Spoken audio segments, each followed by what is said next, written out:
Hey guys, take a look at this picture. Doesn't that look weird? It looks like a completely unnatural position of the arm to be in shortly prior to making contact. Well, in today's video, I want to explain what that is and how you can make this happen on your serve, because fact is, when you look at any high-level tennis player, you're going to see the position of the racket face and the arm that resembles this picture shortly prior to players making contact. So this is a fundamental element of the service action. So we can't call this a wrist lag because the wrist is in a fixed position. So what happens to the wrist as the racket drops is that it goes into a slight extension. So as the racket whips around this way, the wrist doesn't really lag any further behind because it cannot, biomechanically speaking. So in this part of the serve, the wrist is in a fixed position, and as the racket approaches the ball, the wrist stays in a slightly extended position. Now, depending on what type of serve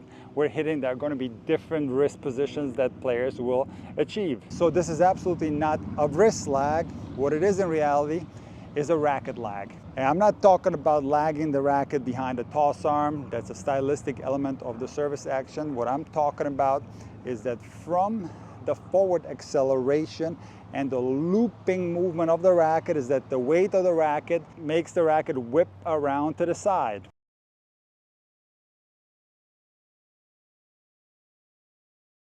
So let me break this down for you in a little bit more detail so you understand what happens. This has to do with torso rotation. Now mind you that when we're talking about the flat and the slice serve, there's going to be more torso rotation compared to a kick serve. And interestingly, on a kick serve, you're going to see the racket whip out less than it does on a flat and a slice.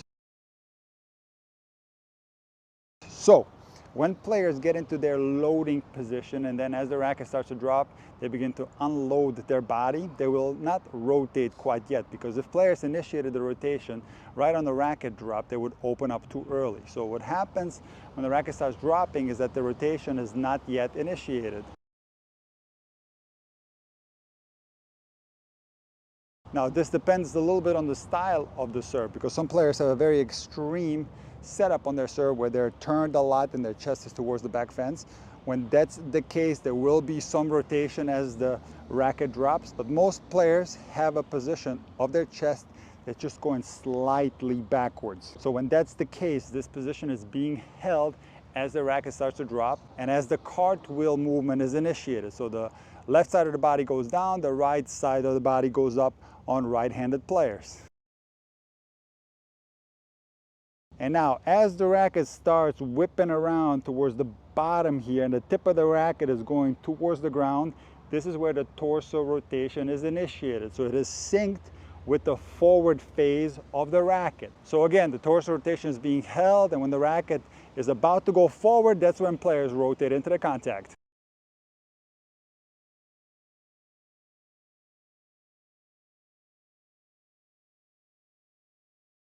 Now, what ends up happening to the arm is that it's going to be bent as the racket is looping around, and we're going to get into really weird looking angles of the arm and the racket, because the extension of the arm happens when the tip of the racket is pointing straight towards the back fence. This is where the arm is still bent, and it is then when the arm starts to extend and pronate into the contact. So as the racket is in this bent position and the torso is rotating forward, that violent acceleration of this movement makes the racket whip behind where the tip of the racket is, going past the level of the handle. Now you also have to understand the elbow's role in this movement, because as the racket is looping around, in other words, the racket starts to drop, it's the elbow that goes up and out, and when the racket is about to go forward, it's actually the elbow that's going forward towards the ball. So you take all this into account, this violent acceleration with the entire body working in unison, it makes the racket lag behind. It whips out towards the side. Now if you try to recreate this dry, it's going to feel so awkward, it's going to feel so unnatural. This is absolutely an intuitive element of the service motion. Now here's the interesting thing. I want you to take a look at my serve with a baby racket, and what you will see is that the racket does not whip out as much as it does with a wooden racket. And why do you think that is? Well, this obviously has to do with the weight of the racket, because the wooden racket is heavier than any racket and the baby racket is extremely light. So it's actually the mass of the racket that's making the racket whip out towards the side. Now, when it comes to the kick serve, because we are not rotating forward, in other words, we're holding the rotation, what you will see is a far lesser degree of that whipping motion. Yes, there will be a forward approach where some players will approach forward towards the kick serve, while some others will have a slightly more sideways approach where the tip of the racket is pointing slightly to the side and it's on the left side of the handle from your perspective. But in any case, what you will see is a lesser amount of this whipping action on a kick serve compared to a flat serve and a slide serve, and that is due to the lack of torso rotation on a kick serve. Now here comes the important question. How do you make this happen on your serve? Because what happens to a lot of players is the following. Some have a very shallow racket drop and they approach the ball with the strings. Now when you do this, this is going to be a movement that doesn't accelerate very fast. And you have a wrong position of the wrist and the racket head shortly prior to going forward. Now there are going to be some other players who are maybe more at the advanced recreational level and who have a good racket drop. They're executing power sources on their serve, and yet shortly prior to going forward to the ball, when they look at slow motion footage, they'll see that the strings are pointing towards the ball and they have no pronation into the contact, and the racket also doesn't whip out like it does on the pros. So what is possibly causing this? Well, we have to go to the very first time you played tennis and you attempted to do serves.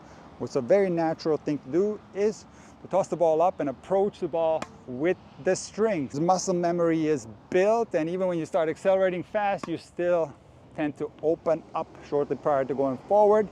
And frustratingly so, you might not even be conscious that this is taking place. So I have some bad news and I have some good news. The good news is that players who are still in the development stage, who haven't been playing tennis for that long, if you observe on your serve that the racket is not whipping out and in fact you have an open position of the racket face, you shouldn't worry. You should learn the fundamental elements of the serve, start introducing power sources to your serve, get a tremendous amount of reps in, and eventually what will happen is the following. So as you start looping the racket and accelerating forwards more violently, naturally that racket is going to whip out towards the side and you're going to be able to pronate into the contact. So this absolutely is a result of the correct fundamentals being applied and proper acceleration on the serve. So if you don't have proper acceleration, a very common mistake at the recreational level is a sideways approach towards the ball. So the racket drops with a good racket drop, and instead of whipping out this way, the racket will come from the side into the contact. And unfortunately, players that have this problem, where there's not a lot of acceleration there to drop the racket, and the racket is approaching the ball from your perspective from left to right, is that they will always end up with an accidental slice serve, because when you approach the ball from the left, make contact, the racket is likely going to continue going towards the right and you'll get accidental slice because of it. So this problem is not easy to fix, because you want to be able to accelerate properly so that the racket does whip out further and you are able to forward approach all your serves, the kick, the slice, and the flat serve. Now, for players that have been playing tennis for many years, maybe for 20 years, they've been coming at the ball with an open racket face, unable to pronate into the contact. For you guys, you might have to recalibrate this part of your serve. And the way you're going to do it is the following. You're going to put the racket already in this position. Now, this is going to feel extremely uncomfortable because you're going to have to put your elbow up, you're going to have to bend your arm in this manner, and you're going to have to put the racket head in line with your wrist. Ideally, you want to even put it a little bit past your wrist. So you're going to repeat this hundreds, if not thousands of times, and there's a chance, not a guarantee by any means, that when you do your normal service motion, that there might be some changes to the position of your racket face shortly prior to going forward. Now that is if you possess proper acceleration. So again, this recalibration is for players who are accelerating well on their serve, but who unfortunately over many years have muscle memory that's deeply ingrained, and no matter what they do, they continue to open up here. It is those players that have to perform a recalibration on their serve. And like I said, everybody else that's in the development stage, don't worry. It's very normal to have mistakes in that part of the serve. Learn the fundamentals, slowly start adding power sources. And I've seen this in thousands of students. These intuitive, intricate technical elements of the serves that no player is aware of are going to be developed completely on their own.